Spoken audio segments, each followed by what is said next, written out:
Another late night lazy review, and tonight we've got Tag. I went and saw this last night.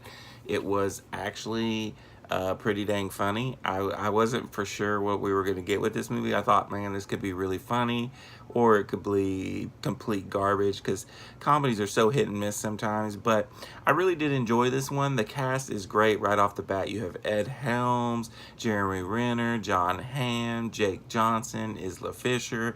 It's just packed. Lil Rel Howery. It's got a ton of good people in there, and it's based on a true story, loosely based is what I've heard. But you have this group of friends that on the month of May they play tag, and whoever is the last person at the end of the month, then they get to live in disgrace for a year. And Jeremy Renner is undefeated's never been tagged, and he wants to retire because he's getting married. And that's your movie. Like I said, it's got a great cast, and the cast has some really good chemistry, and the premise right off the bat is really funny. Sometimes comedies have great premises, and then your first 30 minutes is good, and then the rest sucks. I would say for this movie, for the most part, I was entertained throughout. It's not a perfect movie, but we have gotten some decent comedies this year. I'd say of the main three blockers, this and Game Night. I liked Game Night the most, but I think this was better than Blockers. It's not as raunchy as Blockers was, and it was just a good time, and it was funny. Now, there are some boring parts, and some of the jokes are some people will find them funny and some people won't.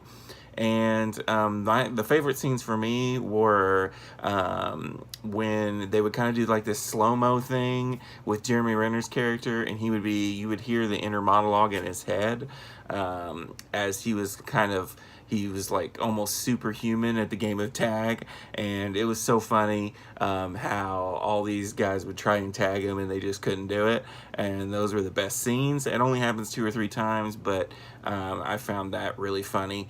Isla Fisher is great in this. She kind of steals the scene she's in. There's this whole Rashida Jones subplot going on, and at the end it doesn't really ever pay off, so I don't really know what the point of all that was. But overall, it's got a few twists in there, but overall it's not the most predictable story, but it's not like, super surprising either. Like I said, I liked it. I laughed a lot. Some scenes I laughed a ton, but I liked Game Night a little bit better. But the cast was great, and it's crazy that this premise is based on a real thing. It's crazy that some group of guys have been playing the game of tag for all these years, but I enjoyed it. I'm going to give Tag a 3.5 out of 5, so the same score I gave Blockers this year. But like I said, I think I like this a little bit more than that. Until next time, this is Rainy Cage. Peace out.